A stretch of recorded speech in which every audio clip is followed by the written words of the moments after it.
Hi friends, today we are going to do salt painting. So you need a piece of paper. I have a tray so I don't make a mess.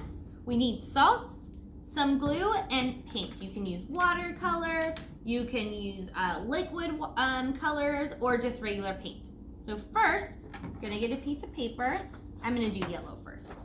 And you're gonna get glue and you're gonna make stuff on here with the glue. You can do whatever you want. I'm just gonna do a couple different lines.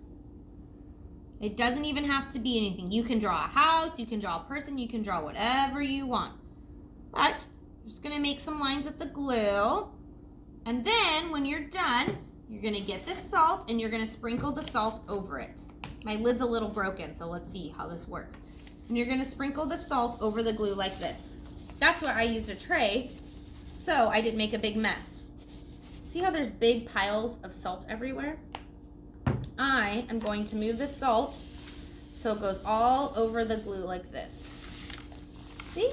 I'm going to put the extra salt over there. Now I'm going to paint. So I'm going to use my watercolors first. So I have a paintbrush and a cup of water. So I'm going to get my paintbrush wet. And I'm going to pick the color blue. Get blue. And I'm going to paint it. Look at, ooh, isn't that cool? It might be better, friends, if you let the glue dry in the salt a little bit, so that way it sticks.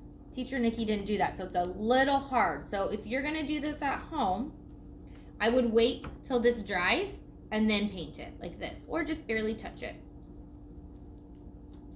Like that. The next one I'm gonna do is with watercolor.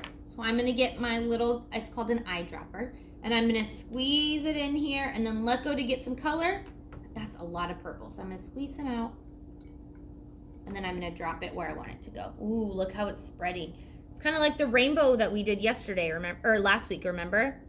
We had the growing rainbow, the colors expanded. Just gonna drop it where I want. Now I'm gonna get a different color. That was purple. Ooh, that was purple. Now I'm gonna do red. And again, I'm gonna squeeze it and let go to get some. And now I'm gonna squeeze it so it'll drop. Isn't that cool? All right, friends, I hope at home that you try this. You can also just make any kind of design. You can make a house. You can even practice writing your name and doing it. There's lots of fun things you can do with this.